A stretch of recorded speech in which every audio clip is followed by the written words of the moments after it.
Pessoal, muito bom dia. Agradeço, em primeiro lugar, a presença de cada um de vocês, o convite que me foi feito para estar aqui hoje, na abordagem de um tema que é desafiador, em especial porque é algo muito novo e existem ainda poucas pesquisas relacionadas ao tema, carece ainda de um aprofundamento maior. Nessa abordagem que é da influência das mídias digitais, seja na educação das crianças, e por que não na educação, obviamente, de adolescentes e também de adultos, o impacto disso no nosso dia a dia. Mas a questão aqui, o objetivo não é demonizar a internet ou as redes sociais.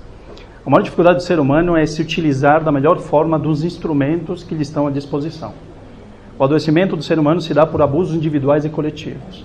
O que nós, enquanto indivíduos, realizamos e o que nós, enquanto coletividade, também realizamos quando temos a nosso dispor, seja aquilo que a natureza nos oferece ou mesmo as técnicas que são aí produzidas pelo homem.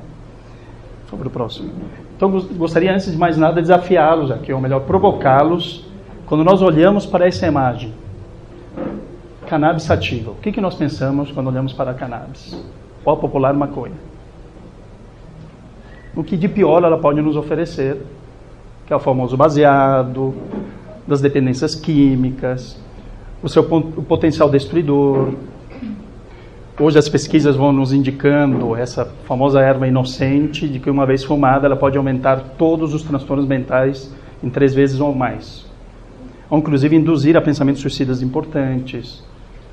A questão da esquizofrenia muito relacionada também aos quadros psicóticos mais graves, à maconha. Porque é o mau uso daquilo que a natureza nos oferece. Mas, ao mesmo tempo, a ciência também tem pesquisado os benefícios que ela pode nos oferecer, em especial através do canabidiol, que é uma substância que tem sido extraída da cannabis e tem se mostrado com bons resultados, por exemplo, para quadros de epilepsia resistentes aos anticonvulsivantes que nós temos à disposição. De crianças que convulsionam o tempo todo e não reagem bem ou não respondem bem a outros tipos de remédio. E o canabidiol se mostra muito eficiente nesse sentido.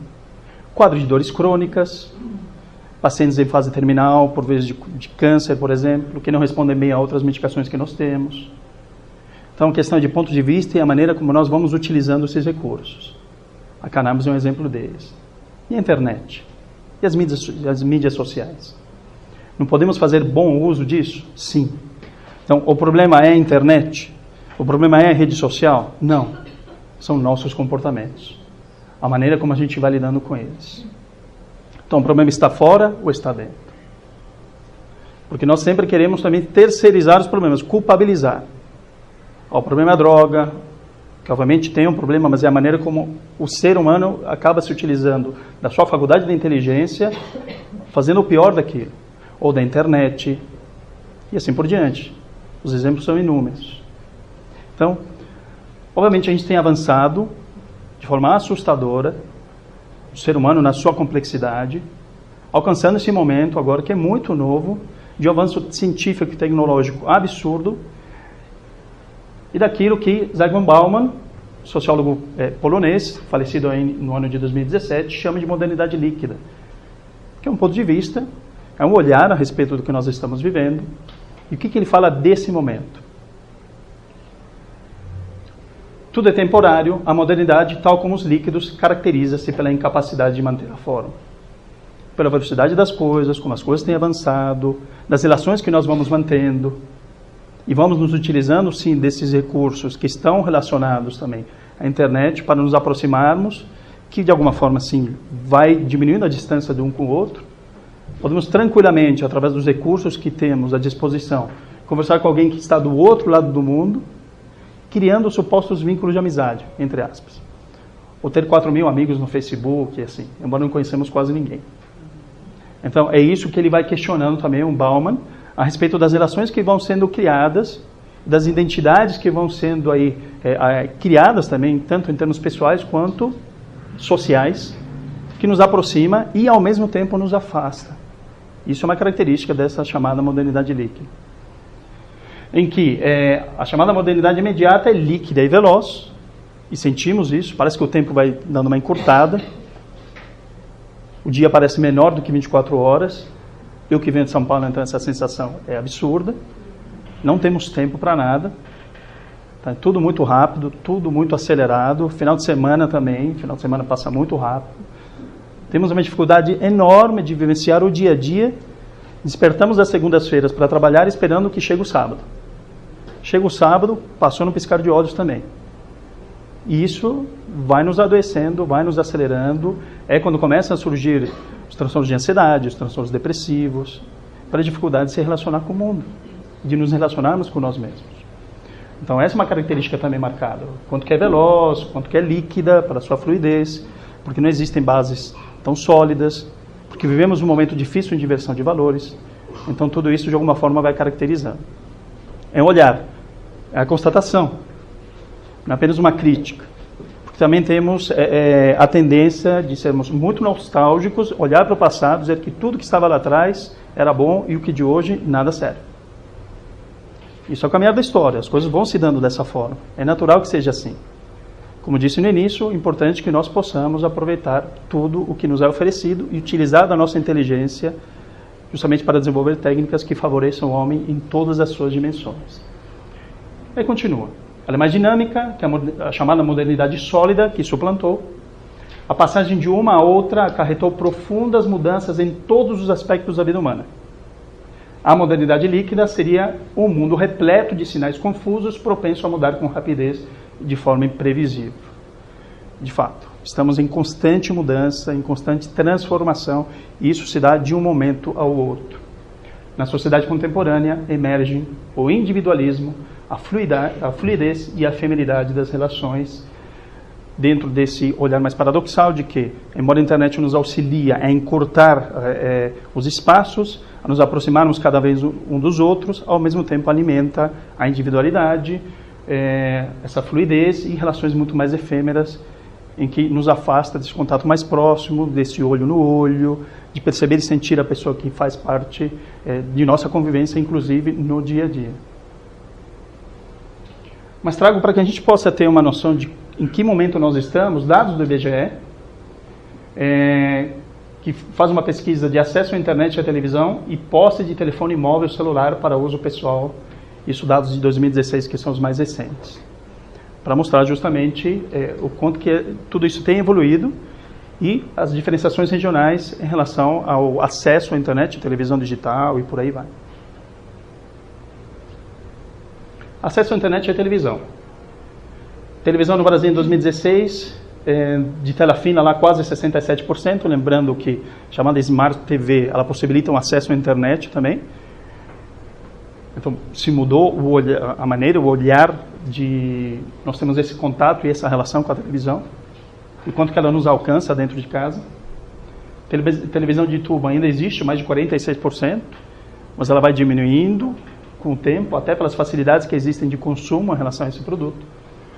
Mais abaixo a internet no Brasil em 2016, havendo uma relação aí muito próxima de quase 64% dos homens que têm acesso à internet e mulher um pouco mais, 65,5%. As mulheres ficam mais tempo no celular, certo? Não? Ou menos? Menos. Mas enfim, temos aí a população de quase 65% da população brasileira com acesso à internet. E aí vamos mostrar um pouquinho mais à frente o que será com os outros 35% que ainda não acessam com tanta frequência a internet. É um número considerável, pensando na dimensão do Brasil e a população que nós temos. Acesso à televisão, aí regionalizando, região sudeste com maior concentração, região centro-oeste também tem números interessantes, região sul, nós vamos para o norte e nordeste, um número bem menor. Quando pensamos na televisão de tela de plasma, tela fina, televisão de tubo, enfim, norte e nordeste, indicando aí uma dificuldade maior de acesso às novas tecnologias e pensando, obviamente, deve se concentrar esse menor acesso à internet nessas regiões que são menos favorecidas em termos econômicos. Portanto, diminui o acesso, diminui o consumo. Vamos vendo aqui nesse outro gráfico também, os domicílios com televisão com conversor para receber esse sinal digital e quanto que isso faz diferença, no sentido também de acesso às mídias digitais, à internet. Sudeste, mais uma vez, acima de 78%, que acaba liderando. Centro-oeste, sul, vem muito alto também. No Brasil todo, mais de 70% aí com um conversor digital. e telefones. Hoje o telefone serve para tudo, em especial o chamado smartphone, e até para falar. O que menos a gente faz com o celular hoje, o smartphone, é falar. A gente faz tudo. Acessa as redes sociais, o WhatsApp, faz buscas, faz tudo em milhões de aplicativos, brinca e joga bastante através do celular. E por vezes a gente faz uma ligadinha, uma coisa ou outra, e tenta ouvir a pessoa do outro lado. Aqui os domicílios, por existência de telefone fixo convencional e telefone móvel celular, segundo as grandes regiões. Então no Brasil nós temos telefone fixo convencional, pouco mais de 33%. Tem diminuído absurdamente. O telefone fixo hoje é quase um adorno dentro de casa. É muito pouco utilizado. Mas temos mais de 90% do telefone móvel celular.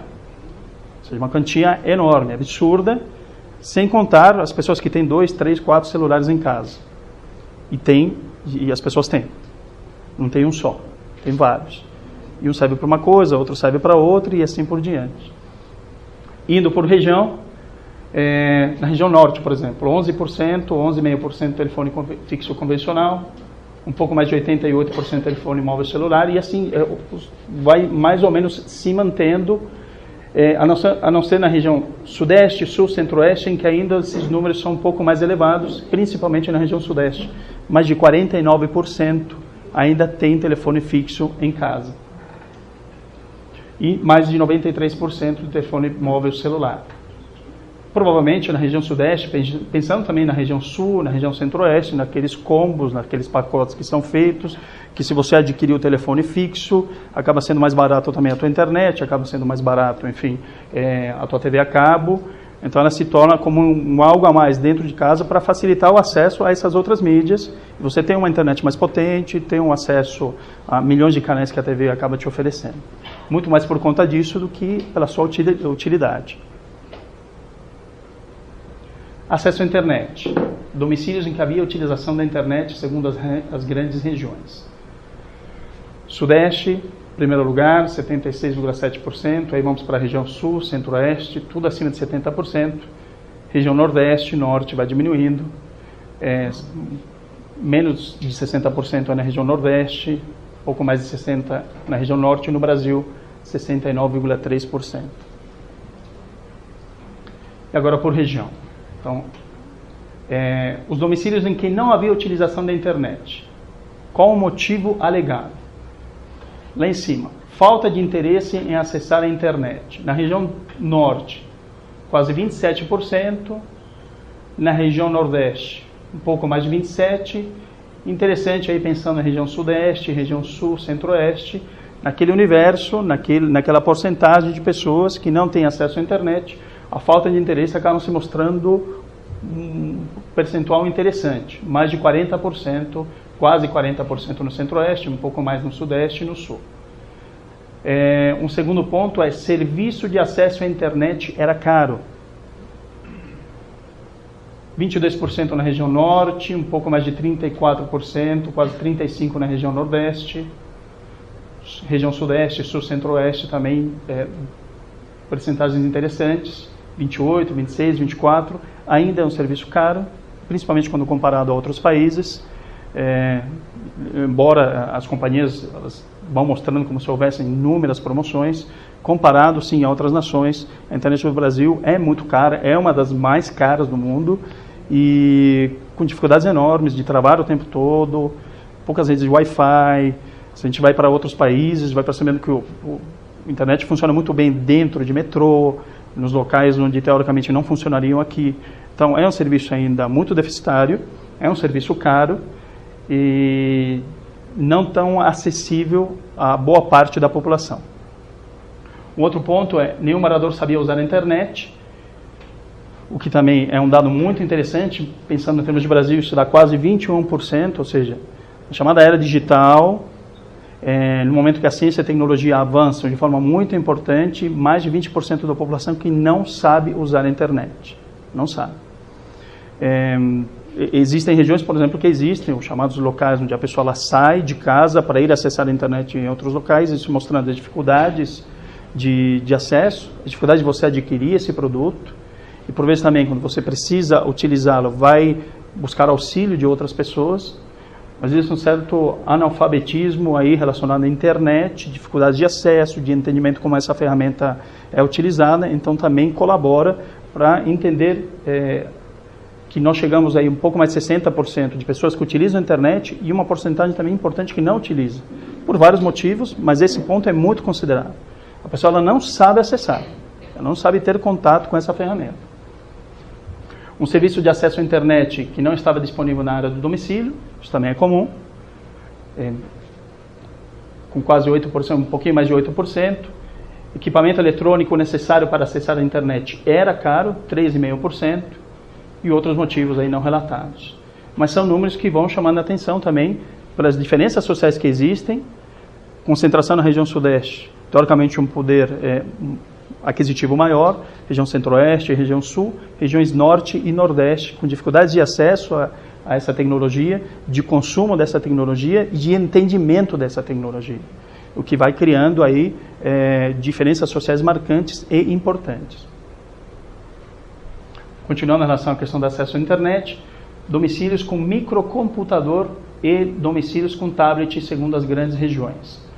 Tablet, como vocês veem, bem menor em relação ao microcomputador, mais uma vez região sudeste, região sul, centro-oeste, com porcentagens importantes, região sudeste e sul acima de 50%, região centro-oeste quase 50%, região sempre com maior poder aquisitivo, maior acesso aos microcomputadores e, portanto, aí maior contato com essa tecnologia, com o consumo dessa tecnologia. Domicílios com acesso à internet por tipo de equipamento utilizado. Então nós temos desde o telefone celular, microcomputador e tablet. O celular acaba sendo a ferramenta mais utilizada para acesso à internet. Em segundo lugar, o microcomputador. E em terceiro lugar, o tablet, isso em todas as regiões. E os domicílios em que havia utilização da internet por tipo de banda larga utilizada, segundo as grandes regiões, seja a banda larga fixa ou seja a banda larga móvel. A banda larga móvel, na sua maioria, aí, supera a fixa. Na região sul, por exemplo, praticamente empatado, mas fortalecendo a ideia de que, de fato, nós todos utilizamos muito mais a internet, as redes sociais e por aí vai, as mídias digitais, através do celular, que está na nossa mão o tempo todo e é quase uma extensão de nosso corpo. O tempo todo a gente está com o celular, em qualquer lugar que seja, e a gente vai tendo acesso de uma forma muito mais facilitada. E esses dados interessantes que mostram pessoas de 10 anos ou mais que têm acesso à internet. Por sexo, segundo a condição de estudante e a rede de ensino que frequentava. Pensando no Brasil, no seu total, quase 65%, aquele dado inicial que eu já tinha mostrado, homens quase 64%, mulheres 65,5%. Dividido por estudantes da rede pública e da rede privada. Se nós pensarmos na rede privada, quase 98% dos alunos da rede privada têm acesso à internet. Pessoas de 10 anos ou mais, rede pública cai para 75%. Em homens e mulheres, esses números vão se mantendo. E os não estudantes, mais de 60%, pessoas de 10 anos ou mais, que têm acesso à internet, 59% de homens, 60% de mulheres, mostrando essas também diferenças importantes que vão se dando. Daquelas pessoas que têm maior possibilidade de acesso a essas mídias digitais e consumir tudo isso. E aí vamos, tendo um panorama aí do que mais ou menos vai acontecer no Brasil, de dados mais recentes, vivemos a chamada era digital e, portanto, dos chamados nativos digitais, que é um termo utilizado para as pessoas que nasceram entre a década de 80 e 90, mas que também vão sofrendo algumas diferenças comportamentais, em especial através dos anos 2000, com o aumento absurdo e enorme dos chamados smartphones, que também é uma outra realidade. Chamados nativos digitais, que nascem nessas décadas, eles entram em contato com coisas que as pessoas que nascidas antes desse tempo não tinham. Então, elas estão inseridas nessa realidade. Elas se comunicam com essa realidade de uma forma bem diferente daqueles que não nasceram nesse momento. Existe, obviamente, um avanço da ciência e da tecnologia, as pessoas de alguma forma vão se adaptando, vão tendo mais acesso, mas existem também diferenças marcantes entre a população que nasce nesse período todo, em especial nos anos 2000 para cá, por acesso mais facilitado às tecnologias, e quando comparado com aqueles que não nasceram. Então, quem são esses nativos digitais? Como já disse, né? São as crianças nascidas a partir da década de 80 e 90, um termo definido por Mark Prensky, que é um educador, no ano de 2002, e esses os chamados nativos digitais apresentam familiaridade com esse universo digital.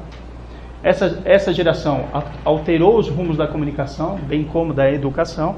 Obviamente que a maneira de se comunicar um com o outro, com acesso das mídias digitais, se modifica de forma completa comparado ao que era antes. E também a maneira de educar essas crianças se modifica.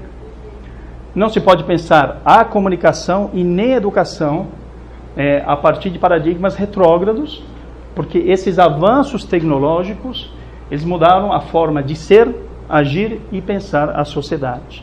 Então é claro que isso impacta a maneira como nós vemos o mundo e o sentimos, a maneira como nos comunicamos, a maneira como nos educamos.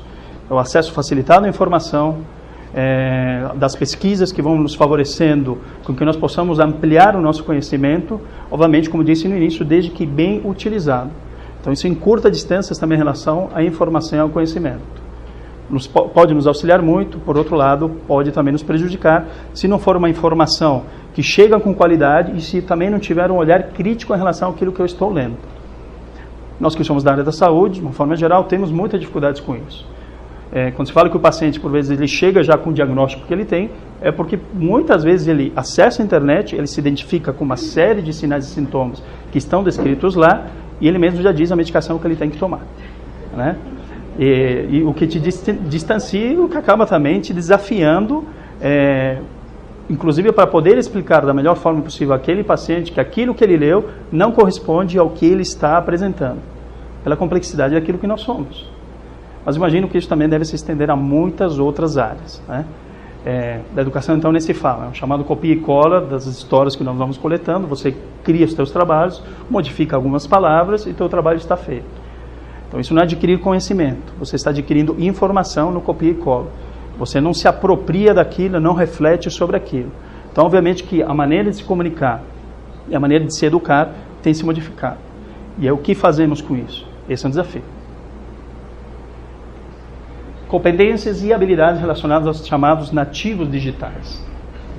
Segundo Prensky, possuem a capacidade de realizar múltiplas tarefas, muitas coisas ao mesmo tempo, principalmente se tiver computador na minha frente, se tiver o tablet, se tiver o celular, ou se tiver 2 ou 3 computadores, as pessoas vão fazendo coisas diferentes ao mesmo tempo.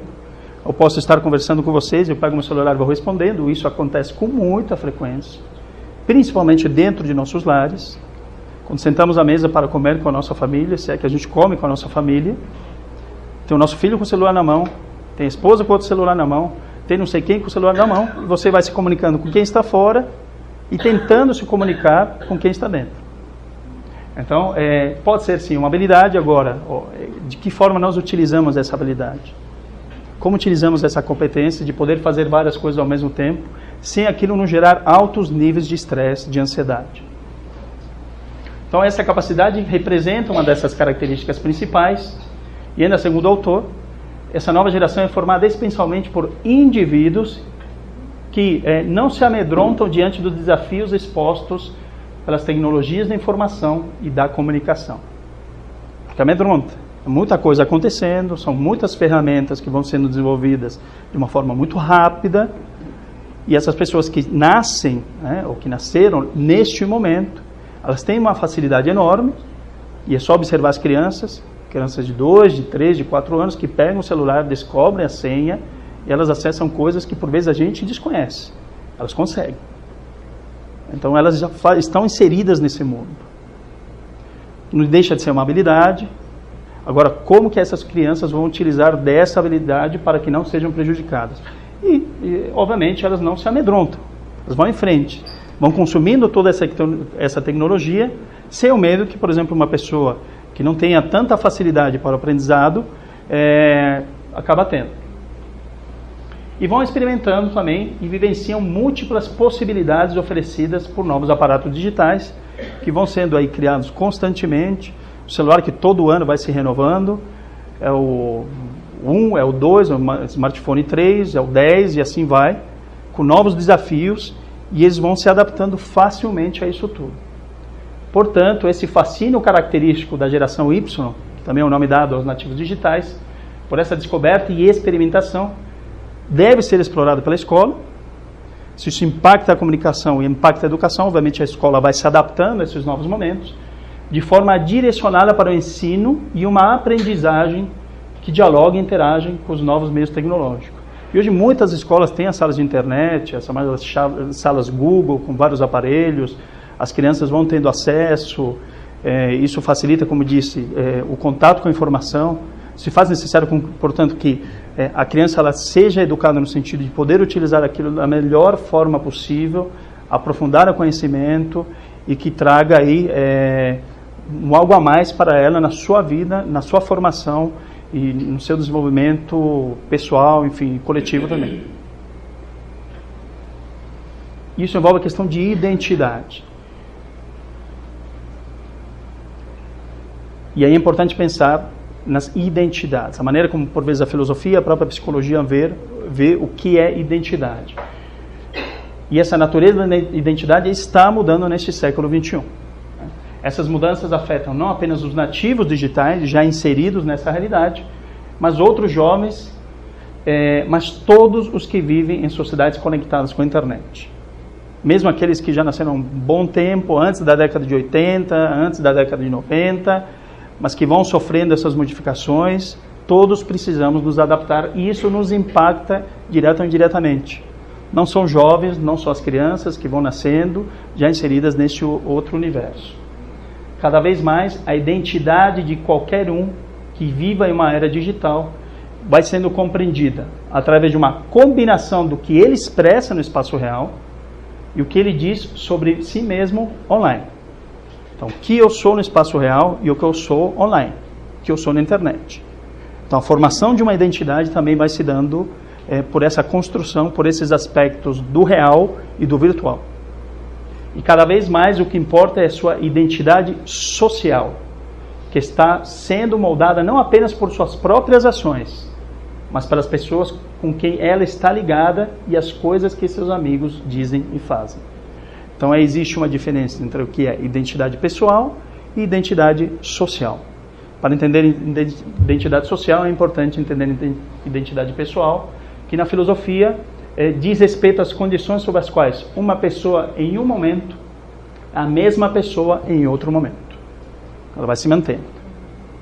E existem estudos mostrando que o jovem de 16 anos, na Idade Média, mais à frente, no início do século XX, hoje no século XXI, mais ou menos vai mantendo a sua identidade pessoal. E que, de fato, o que tem se transformado de uma forma profunda é a identidade social.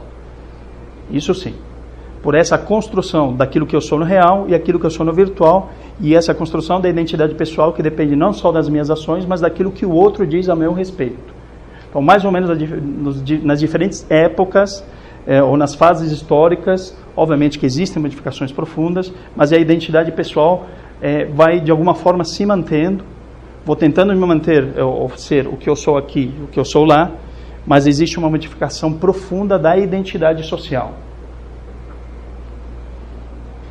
que é a noção e o sentimento de pertencimento a determinados grupos. Daí vai se dando essa construção da identidade social. Grupos esses, ou segmentos e categorias diversas, e se eu me sinto pertencente àquilo ou não, vai determinar a construção da minha identidade social. O conceito parte da constatação de que o indivíduo enquadra, de uma forma mais ou menos automática, as outras pessoas e a si próprio nas mais variadas categorias de classificação. Por exemplo, o europeu, a mulher, a pessoa que é educada, o conservador, o desportivo, são classificações, são categorias. Onde que eu me encaixo? Onde que eu vou construindo minha identidade social? Sou europeu, sou mulher, sou homem, sou branco, sou isso, sou aquilo, sou educado, sou conservador. Essas são nichos distintos e a partir disso eu vou dialogando e construindo a minha identidade social. Copa do Mundo é bem isso, né? Quer dizer, identidade pessoal, identidade social, onde me encaixo? Hoje eu estou com dificuldades de me encaixar, porque minha Argentina está péssima, né? Estou torcendo para ganhar e para poder novamente me encaixar na identidade social de um torcedor da seleção argentina. Mas vejam como que é complexo isso tudo.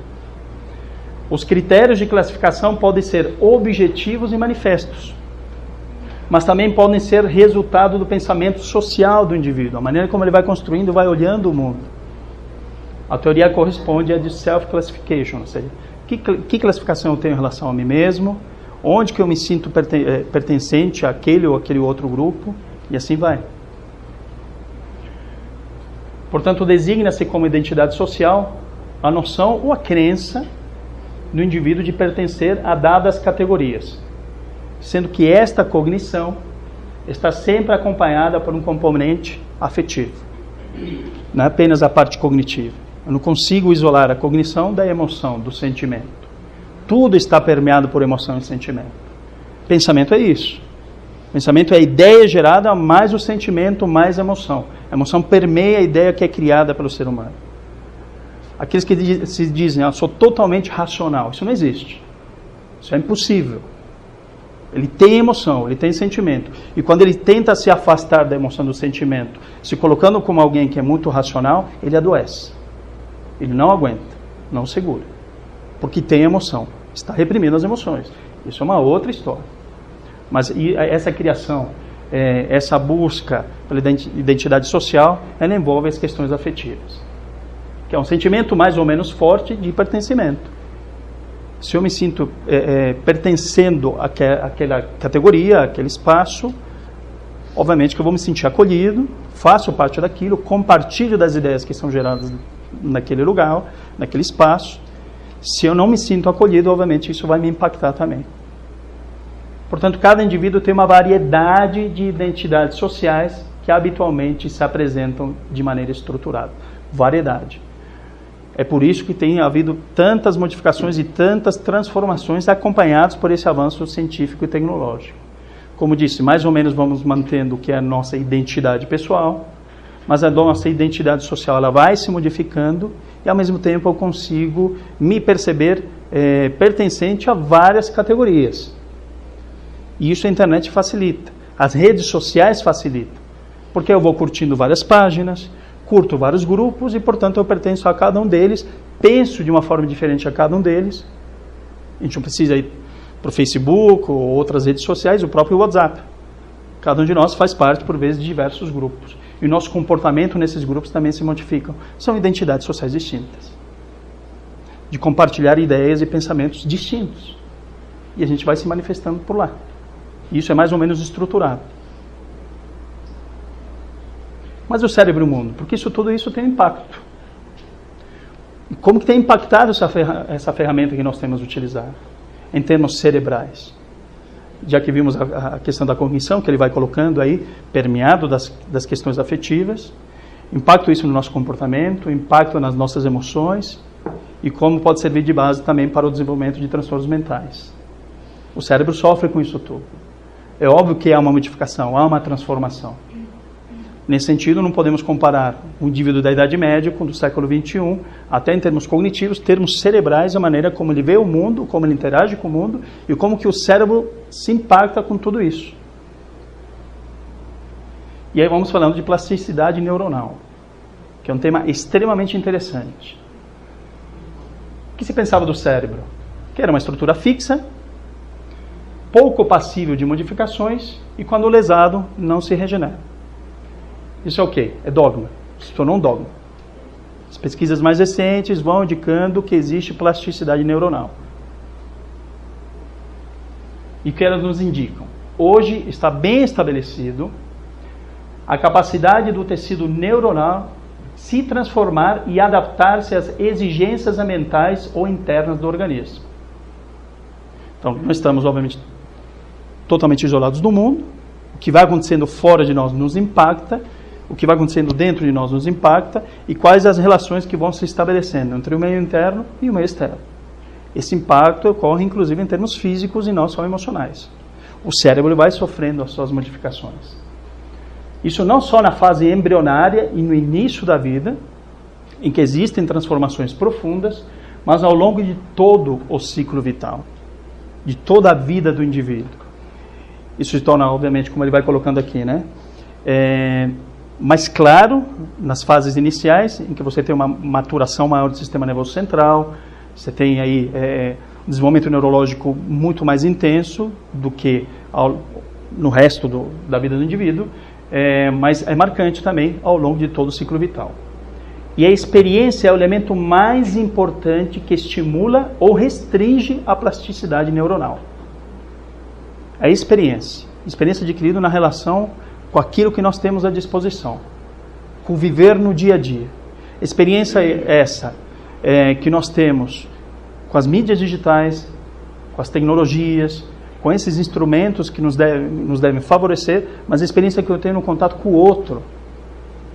E isso que é rico, o contato com o outro.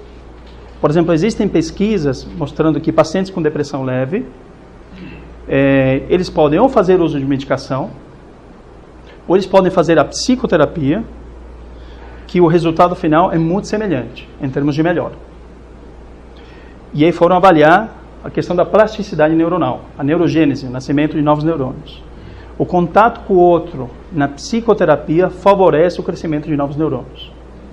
Lembrando que a depressão hoje é tida como uma doença inflamatória, que atinge o cérebro e provoca morte cerebral, morte de neurônios, chamada apoptose neuronal. E que por isso também existem nos quadros depressivos mais graves, perda de memória, alterações cognitivas importantes, e que já se discute inclusive como sendo base do desenvolvimento de doenças neurológicas, como a doença de Alzheimer, que é uma doença neurodegenerativa. Então existiria uma relação aí importante de quadros depressivos graves, recorrentes e doenças neurodegenerativas. Então essa experiência no contato com o outro, no processo psicoterápico, me auxilia na formação de novos neurônios, por uma série aí de mecanismos que ainda nós desconhecemos. Pode passar, por favor. Plasticidade neuronal, portanto, é o quê? O nascimento de novos neurônios, chamado neurogênese, aumento ou redução no tamanho de dendritos e de espinhas dendríticas, depois vou mostrar uma figura, e formação ou eliminação de sinapses. E aumento da atividade glial e de alterações na atividade metabólica e comportamental. É complexo. Quando nós pensamos na formação e eliminação de sinapses, isso se dá pensando na plasticidade neuronal, na neurogênese, em especial em adultos. Os mais jovens, eles conseguem a neurogênese em outros aspectos, adultos é mais sinapse. Mas existe essa neurogênese, existe essa plasticidade, e como nós vimos, aquela ideia fixa de que o cérebro ele não se reproduz, de que não existe o nascimento de novos neurônios, ficou para trás, é um dogma. É uma figura bonita, né?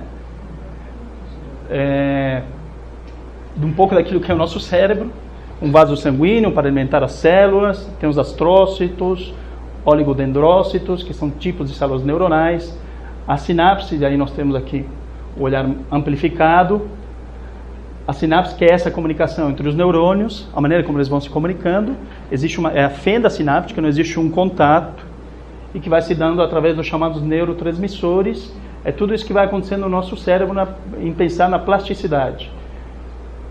A questão dos dendritos, dos neurônios, então tudo isso de alguma forma vai se multiplicando, vai ganhando força, contato do cérebro com o mundo, de que maneira essas coisas vão se dando em termos cerebrais e orgânicos.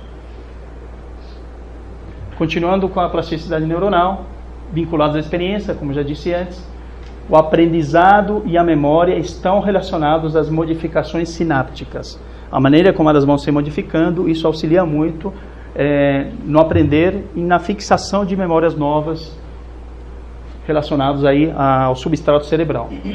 O fortalecimento de vias sinápticas, a criação de novas sinapses e o recrutamento de neurônios adjacentes, formando novas conexões, relacionam-se assim à chamada plasticidade neuronal que deriva da experiência.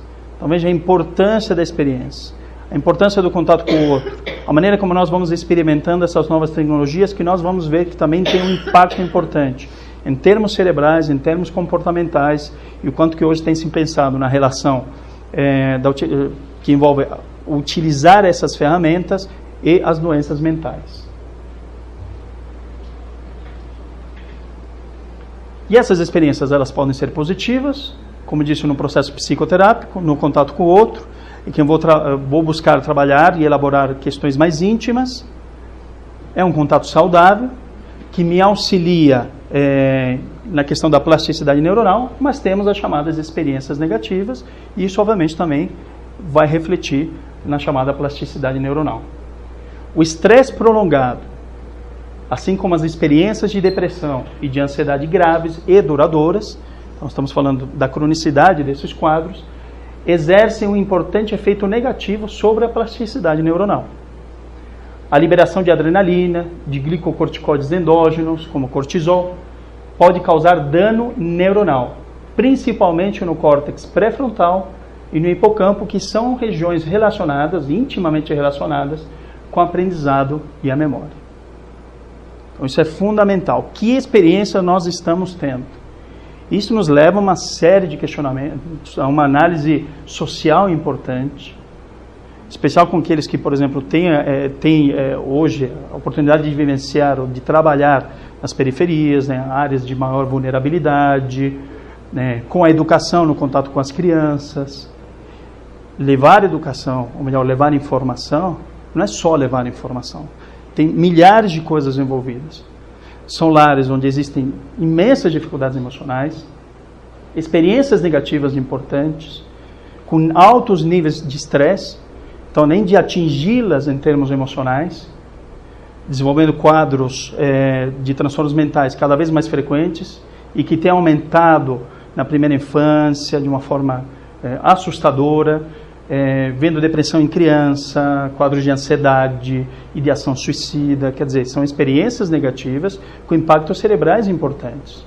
Aumento de cortisol, aumento de adrenalina, ou seja, substâncias relacionadas ao nosso corpo físico que atinge a plasticidade neuronal. Então, até em termos cerebrais, essas crianças vão tendo dificuldades de adquirir cada vez mais memórias, por atingirem, em especial, regiões de pré-frontal, hipocampo, que estão relacionadas ao aprendizado e à fixação das memórias. Okay?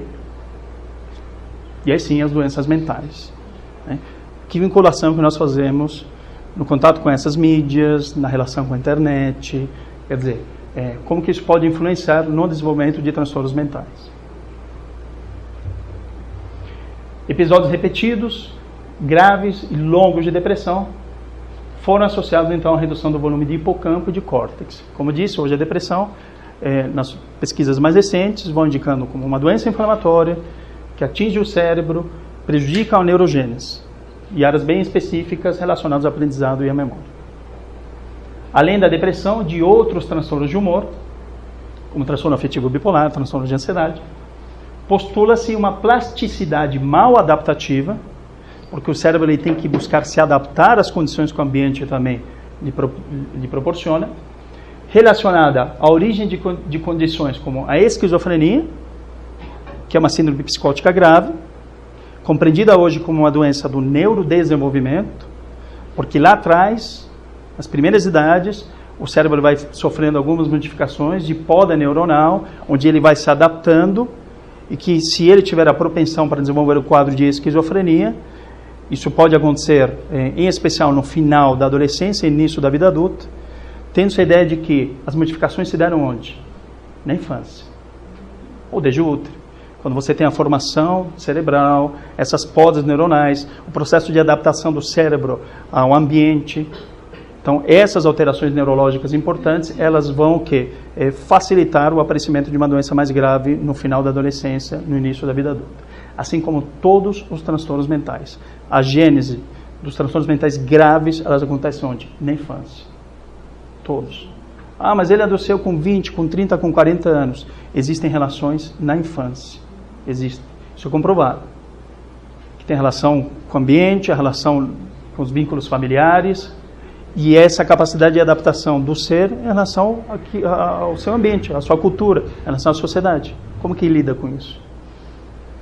Então, a esquizofrenia, transtorno de estresse pós-traumático, que também tem estudos bem estabelecidos, o quanto que alguns traumas que são vivenciados também acabam modificando e alterando a formação cerebral, na questão da neurogênese, e a dependência química, que aí vou voltar um pouquinho mais à frente, como também alterando os sistemas relacionados ao nosso cérebro e a maneira como ele vai funcionando. Aqui é um artigo que fala sobre as mídias digitais, ansiedade e depressão em crianças. Esse artigo basicamente vai falando, nesse resumo, de sintomas de ansiedade, medo, sintomas depressivos importantes nas crianças que vão tendo um contato excessivo com a internet, com as mídias sociais, e quanto que isso acaba impactando na saúde mental dessas crianças. Ansiedade social, no contato com o outro. Quer dizer, como que eu vou ter medo de me relacionar com o outro? De que forma essa criança também tem sido educada? Se ela está realmente tendo a oportunidade de poder lidar com outras crianças da mesma faixa etária? Se ela está conseguindo brincar? E qual o excesso que ela tem em relação a esses instrumentos?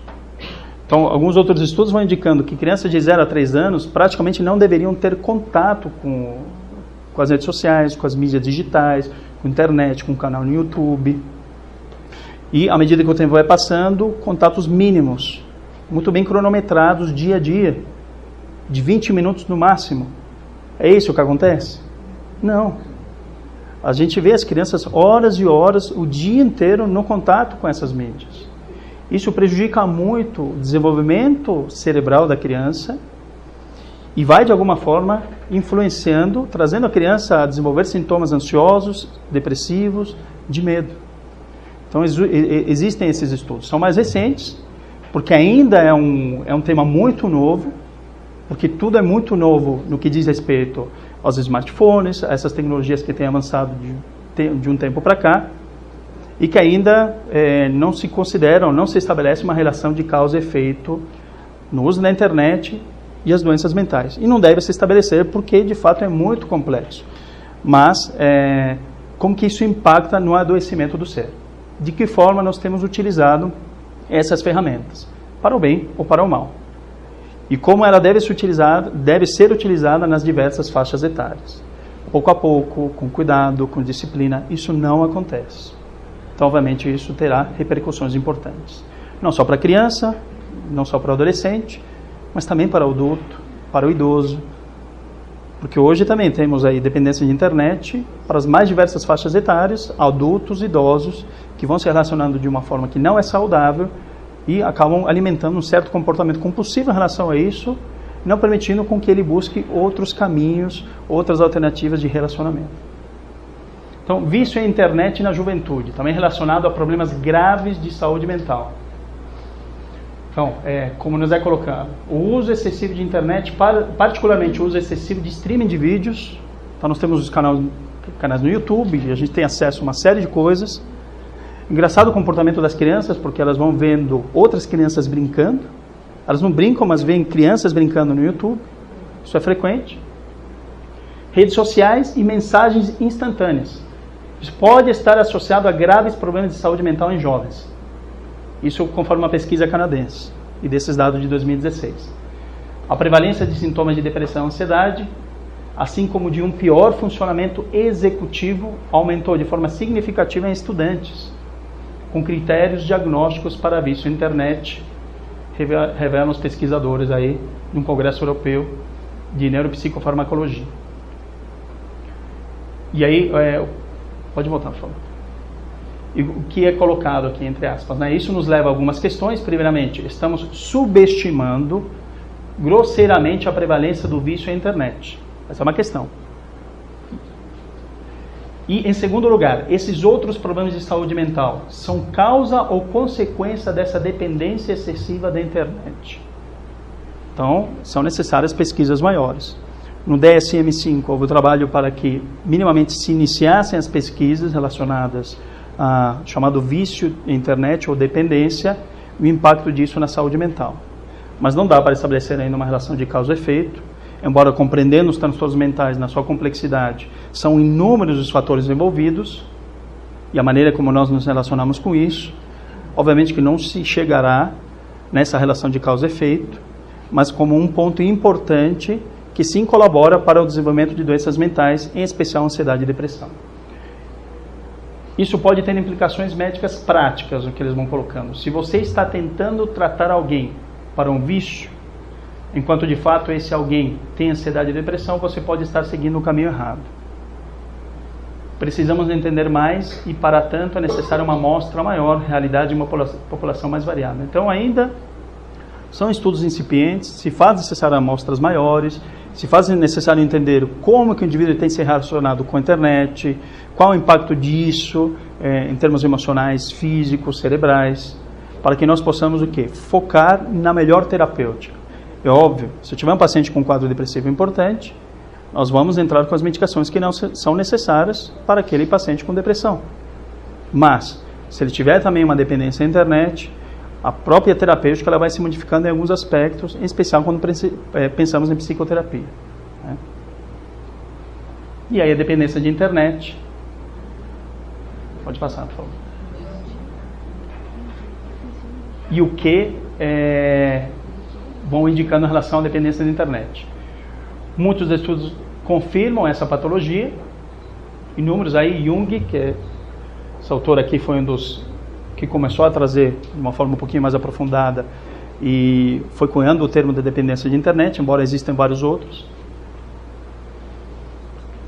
E foi a primeira a descobrir que o uso excessivo de internet, por razões não acadêmicas e não profissionais, estava associado a efeitos prejudiciais sobre o desempenho acadêmico e profissional. Ou seja, vou utilizando a internet para outras questões que não estão relacionadas ao meu dia a dia. Seja para o estudo, seja para a minha profissão, e aí vou ampliando o leque de opções de consumo dessa ferramenta, e isso pode me levar aí a sintomas ansiosos e depressivos, com efeitos prejudiciais importantes no dia a dia. Esse autor descobriu que, o Greenfield descobriu que aproximadamente 6% das pessoas que usam a internet parecem fazê-lo de forma compulsiva, muitas vezes com consequências negativas sérias.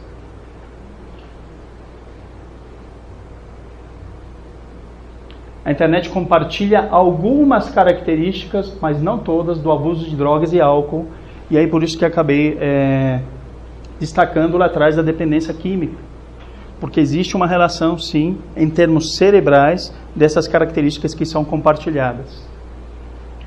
Podem-se ver aspectos de uma tolerância e abstinência concomitante desconforto físico, principalmente na forma de sintomas semelhantes ao de ansiedade ou irritabilidade elevada, quando os pacientes interrompem ou alteram seus padrões de uso. Vejam só, tolerância e abstinência de uso de internet. Sintomas que, num primeiro momento, podem ser compreendidos como ansiedade, mas dizem respeito a uma abstinência, que obviamente a ansiedade faz parte disso, mas que existem modificações fisiológicas distintas, como paciente usuário de alguma droga, seja lícita ou ilícita, que o prejudique. Se você faz uso de 2 litros de destilado todos os dias, e amanhã eu digo, eu vou parar de beber, essa pessoa ela vai ter, pode desenvolver uma síndrome de abstinência muito grave, que inclusive pode levar à morte. Então, esses sintomas de abstinência, alguns deles são vistos também na dependência da internet. Marcadores mais significativos, aí sim, comparáveis ao jogo compulsivo ou a outros transtornos no controle dos impulsos. Então, Jung vai trazer uma série de marcadores. E vejam só que interessante, comparáveis ao jogo compulsivo ou outros transtornos do controle dos impulsos. A dificuldade que eu tenho de controlar o meu comportamento, a maneira como eu lido com isso. Por isso que lá atrás, no início, trazendo a importância de compreender o que nós temos à disposição, os recursos que nos são dados, para que nós não terceirizemos o problema. O problema é a internet. O problema é a maneira como eu lido com ela. Os meus impulsos, o meu comportamento. Se eu tenho dificuldades para me controlar, vou desenvolver um transtorno de controle dos impulsos, mas a questão é, como que eu vou lidar com a internet?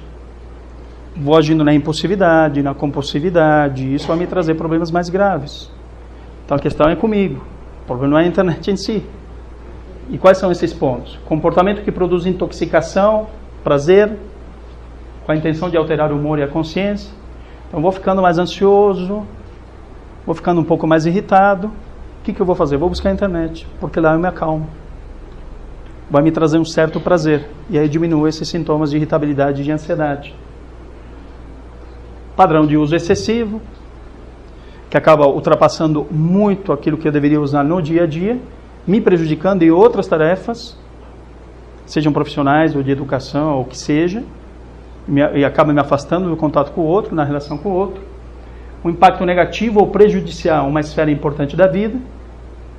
Assim como temos dependentes químicos que acabam se isolando de uma forma muito importante na relação com a família, prejudicando o dia a dia no trabalho. Quer dizer, se eu começo a manter um padrão prejudicial do uso da internet, claro que isso vai impactar várias esferas da minha vida. E acaba prejudicando o meu trabalho, a educação, paro de estudar, ou deixo para depois. Por quê? Porque eu estou lá consumindo o que a internet pode me oferecer. E presença de aspectos de tolerância e abstinência, que já comentamos. Atualmente, há muitas pesquisas sobre o impacto da elevação da dopamina e outros neurotransmissores no ciclo de dependência. Então, a dopamina, como sendo um dos neurotransmissores relacionados, sim, ao prazer, também. Então, os estudos vão mostrando a alteração desse neurotransmissor, que é a forma como os neurônios vão se comunicando, através das sinapses, que mostrei naquela figura anterior. E há pesquisas mais específicas sobre o cérebro, com o uso de imagens de ressonância magnética funcional, demonstrando claras mudanças neurofisiológicas na dependência virtual. Ou seja, nós temos mudanças fisiológicas, neurofisiológicas, que envolvem também a plasticidade neuronal, na maneira como eu me relaciono com o mundo. E se estou me relacionando aí com a internet, a maneira como eu me relaciono, isso vai impactar na neurofisiologia cerebral. Novos estudos descobriram que o substrato neural de urgência e fissura, induzido por estímulos de jogos na dependência virtual, é semelhante à fissura induzida pelo estímulo no abuso de substâncias. Daquela pessoa que faz uso de alguma droga, cocaína, por exemplo, a fissura, o desejo, a ansiedade de querer consumir aquilo logo, porque me traz prazer e me ajuda a diminuir sintomas de ansiedade e irritabilidade, são muito semelhantes. E qual o neurotransmissor, ou o neurotransmissor mais envolvido nisso tudo? É a dopamina. E temos aqui o cérebro, aquilo que é chamado sistema de recompensa, e que está intimamente relacionado, por exemplo, ao uso de substâncias. Muito bem estudado. Mas só ao uso de substâncias? Só ao uso ou ao consumo de internet? Não. Sistema de recompensa relacionado a tudo aquilo que nós fazemos que de alguma forma nos proporciona prazer. Alimentação é uma coisa dessas. Então, se alimentar dá prazer. Nós temos a ativação do sistema de recompensa, em que o neurotransmissor mediador é a dopamina. Uma música, uma bela música, não algumas outras, não vou citar, mas que nos causam pavor, mas algumas músicas nos dão prazer, ativam o sistema de recompensa, aumentam os níveis de dopamina. Ou uma conquista intelectual, um trabalho acadêmico, passar na faculdade e assim por diante. São experiências prazerosas e que estão relacionados ao sistema de recompensa. A questão da sexualidade relacionada ao sistema de recompensa, com aumento de dopamina, mas nos seus níveis o quê? De equilíbrio. Quando não existe um equilíbrio relacionado a isso, e busco prazeres imediatos, fugazes, e de forma muito intensa, é claro que isso vai alterar a neurofisiologia cerebral. Então, se nós temos a dopamina como esse neurotransmissor, quando eu busco a substância, busco a cocaína, por exemplo, para ter um prazer imediato, e naqueles primeiros momentos traz prazer, mas arrebenta com o cérebro, é porque você tem uma liberação intensa de dopamina na fenda sináptica, ou seja, naquele espaço entre um neurônio e outro, e de um pico ao outro a pessoa tem um prazer imenso, intenso. Mas isso vai criando tolerância. Ou seja, a pessoa vai fazendo uso dia após dia, e lá na frente, para que ela tenha o mesmo prazer que teve pela primeira vez que ela usou, ela precisa ficar aumentando o consumo. Porque você acaba super excitando o cérebro com a liberação de dopamina. E ele tem um limite. Eu excito o cérebro, excito, chega uma hora que ele não alcança. Então, vou usando mais substâncias para liberar cada vez mais dopamina e ter prazer. Esse é um ponto. Alimentação também, enfim. Tudo aquilo que eu não me relaciono de forma saudável e vou aumentando para ter prazer, estou buscando estimular o cérebro cada vez mais na liberação desse neurotransmissor. Na relação com a internet é mais ou menos a mesma coisa. Quer dizer, eu vou consumindo, vou tendo prazeres imediatos, mas é claro que isso vai me levar a prejuízos importantes, tanto no campo das emoções, quanto impacto aí no que diz respeito à neurofisiologia cerebral. Então esse esquema ele vai mostrando da área tegmentar ventral, o hipocampo, que tem relação, como já vimos, com a fixação de memórias, a amígdala com as emoções, o núcleo accumbens, até a região do córtex frontal, o córtex pré-frontal, que tem a ver com planejamento, a maneira como nós vamos lidando com o dia a dia. E continuando na questão da dependência da internet, fatores que parecem ser característicos do potencial de dependência da internet e de outras tecnologias de mídia digital, característicos dessa em específico. Quais são os 5 principais fatores que tornam atraente a mídia digital? Se não fosse atraente, ninguém consumia. Fatores de conteúdo. Então, o que nós estamos buscando, qual o conteúdo que ela nos oferece e se faz sentido para mim. Fatores de processo e acesso, disponibilidade. Então, quanto mais acesso, mais disponível for a coisa, mais eu vou consumir. Fatores de reforço e recompensa. Acesso à internet. Tenho várias horas de uso por dia. A gente tem uma certa facilidade. Se aquilo me dá prazer, eu vou reforçar esse comportamento para ter uma recompensa cada vez maior. A recompensa é o prazer.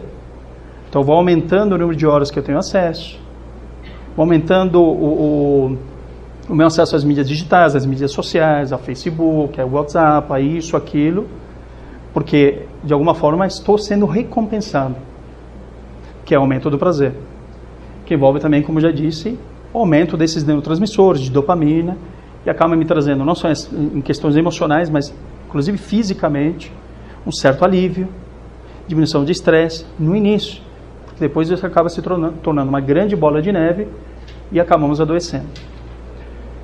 Fatores sociais, a maneira como nós vamos nos relacionando com isso tudo, que envolve a chamada identidade social, daquilo que eu trouxe bem no início, e os fatores da Gen D, como é colocado, a geração digital, que tem a ver com os nativos digitais, geração Y, ou seja, dessa população que nasce neste momento histórico, que consome com muito mais facilidade toda essa tecnologia, tem uma capacidade de aprendizado maior.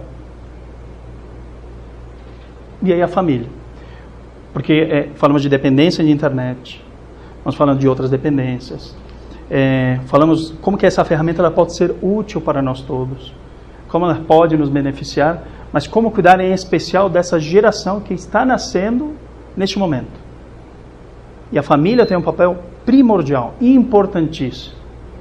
Nós não podemos deixar por conta da criança ela fazer escolhas se ela quer ou não consumir alguma coisa. E o que nós vamos percebendo é o quê? Problemas na estrutura familiar. Se nós vemos uma sociedade adoecida, é porque nós temos a maior instituição que existe no planeta, que é a família, adoecida. Aí sim podemos estabelecer relações de causa e efeito. Uma família adoecida leva a uma sociedade adoecida. Então, tem dados mostrando que, por exemplo, quase metade das famílias brasileiras não existe a figura paterna. Não existe. A gente não está nem considerando que na outra metade, muitas vezes o pai não é nem presente. Ou seja, ele está fisicamente, mas em termos emocionais, não faz parte da construção daquela família. Quais as relações afetivas que vão sendo criadas dentro de nossos lares? Então, se eu não tenho afeto, se eu não tenho carinho, se eu não consigo me relacionar dentro de casa, eu vou buscar instrumentos que me ajudem a me aproximar do outro. E a internet é uma ferramenta riquíssima para isso. Porque eu posso entrar em contato com pessoas do outro lado do mundo. E aí vou me relacionar.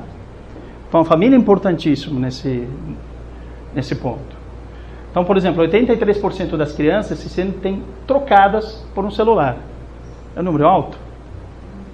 Altíssimo. Então, por vezes a gente está lá com o celular e a gente acha que a criança só está observando, ou está lá fazendo outra coisa, não tem muita crítica em relação a isso. Não, e ela está se sentindo trocada pelo celular. Ela necessita do afeto, do olho no olho. Embora seja uma geração que tenha facilidade de manusear essas tecnologias, de ter acesso a isso tudo, ela precisa do contato, ela precisa do afeto, ela precisa do carinho. É disso que todos nós necessitamos. E isso é insubstituível. As redes sociais não substituem isso. A internet não substitui. Então, esse trabalho, o uso de mídias sociais pelos pais pode trazer danos às crianças, alerta um pesquisador. E vejam só que interessante. Assim. Os pais podem causar danos à reputação dos filhos, ao compartilharem muito sobre eles nas mídias sociais, dizem pesquisadores. Então eu tenho um orgulho enorme dos meus filhos. Nossa, eu amo meu filho. Então o que eu vou fazer? Vou compartilhar a foto dele assim, assado. E a gente nem pergunta para o filho se ele quer, se ele está gostando daquilo. Mas estou expondo o meu filho. Então isso pode gerar muito desconforto para o filho, que por vezes acaba aceitando em ponto final, porque também não tem muito o que discutir, né? Já compartilhou, você piscou, tua foto está lá, né? Tirou a foto, segundos, tua foto está lá. Sem haver essa autorização, sem perguntar se isso é bom para ele, se não é. E continua. A professora de pediatria, Beverly Kate, e a professora de direito, Stacey Steinberg, ambas da Universidade da Flórida, se uniram na busca por diretrizes para o uso de mídias sociais por cuidadores. Queremos mudar o discurso social de forma a equilibrar o direito dos pais de compartilharem com o direito dos filhos a privacidade. Então, estamos falando alguém que é da área médica e alguém que era da área do direito. E daqui a pouco vai ter filho processando o pai porque compartilhou a foto. Então tem que tomar cuidado. Então, essas pesquisadoras apresentaram seu trabalho na Conferência e Mostra Nacional de 2016 da Academia Americana de Pediatria. E o que eles vão dizendo? Os pais podem se beneficiar do suporte emocional e de conselhos práticos obtidos ao discutir experiências com outros pais em fóruns online, concordam as professoras. A mídia social pode ser uma ferramenta maravilhosa, que é o que a gente está conversando, desde bem utilizada, claro. Mas os pais frequentemente postam informações privadas sem considerar que isso resulta em um registro indelével, por vezes público. E aí acrescenta Stacey, a informação que os pais colocam no universo digital pode alcançar o passado e o futuro distantes da criança. Então a gente posta uma foto hoje, a criança com 5, 6 anos de idade, isso pode ter reflexos lá na frente quando ela for adolescente. Porque caiu na internet é de todo mundo. Já foi. Por exemplo, um comentário sobre a dificuldade dos pais no treinamento de toalete da criança pode aparecer em uma busca na internet quando ela estiver enfrentando bullying cibernético no ensino médio ou mesmo se candidatando ao emprego. Pô, meu filho não sabe se limpar direito. Aí você vai lá e pergunta, né, para alguém te responder. E a pessoa faz uma busca lá na frente e aparece. Isso pode gerar sofrimento psíquico, emocional importante para aquela criança, que acaba sendo descoberta anos depois. Fotografias podem ser copiadas e compartilhadas de forma repetida, chegando a uma audiência muito maior que o intencionado pelos pais. Inclusive, dentro dessa pesquisa, eles vão indicando que fotos de crianças, de adolescentes, fotos normais, com a família e tal, elas são captadas e são utilizadas para sites de pedofilia em alguns outros lugares. E aí você faz o Photoshop, você faz o que você quiser. Então veja o risco da ferramenta mal utilizada na relação do cuidador, na relação daquela criança, daquele jovem que necessita do apoio, do amparo, do acolhimento. Pode colocar. E eles vão colocando, vão trazendo alguns cuidados que devem ser tomados e que nos auxiliam nessa relação que vai sendo construída entre os pais e os filhos. Primeiro, conheça as políticas de privacidade das suas mídias sociais. Alguém já leu aquela política de publicidade do Facebook que é gigantesca? A gente, no geral, vai lá e coloca aceito e ponto final. Então a gente não conhece as políticas de privacidade. Ajuste notificações de alerta para quando o nome do seu filho estiver online e disponível por uma busca no Google. Porque o nosso nome acaba aparecendo no Google, é só puxar lá e aparece um monte de coisa. Se decidir compartilhar informações sobre questões comportamentais do seu filho, considere fazê-lo de forma anônima, sem citar o nome.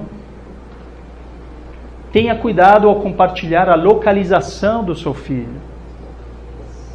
Considere dar a crianças mais velhas o poder de veto sobre publicações online. Ela poder o quê? Vetar se ela quer ou não. Considere os riscos antes de postar imagens de crianças com qualquer forma de nudez. Por aquilo que eu estava trazendo, de como a captação dessas fotos acabam caindo em sites de pedofilia. E considere o efeito que um compartilhamento pode ter no bem-estar futuro de seu filho. Pela imensa exposição que hoje todos nós estamos submetidos. Então são cuidados, são orientações que nos são trazidos nessa pesquisa e que nos servem aí de base para que a gente possa ter esse acolhimento maior com as crianças, com os jovens, sem expô-las tanto e sem poder servir de base aí para implicações emocionais importantes lá na frente. A conversa em casa pode passar dos 140 caracteres.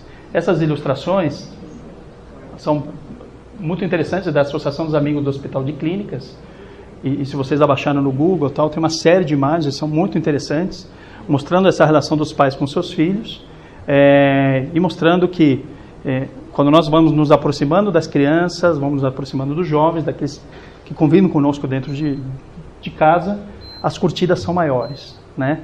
Então, retomando um pouquinho daquilo que disse, quando iniciei essa última parte agora falando de família, quanto que é importante nós revermos os nossos hábitos e a relação que vamos estabelecendo dentro de nossos lares. É importante recriarmos os hábitos de sentar à mesa com nossos filhos, com a nossa família, de poder se alimentar em silêncio assim, sem a TV, sem o tablet, sem o celular, mas de sentar, de ter o olho no olho, de poder escutar é muito mais que ouvir, né? De escutar atentamente, de entender como foi o dia do teu filho na escola, o que ele fez, o que ele não fez, porque isso é amparo, isso é emoção, isso é sentimento, faz com que eles sejam criados em bases sólidas e que não busquem fora aquilo que eles não encontram dentro. Isso está relacionado, seja a dependência de internet, a dependência de qualquer outra coisa. E hoje as crianças, elas não se sentem escutadas, os jovens não se sentem escutados. A reclamação do jovem é a seguinte, de que quando ela é criança, o pai mais ou menos tem interesse pelas questões acadêmicas, escolares. Por quê? Porque eles são totalmente dependentes de nós.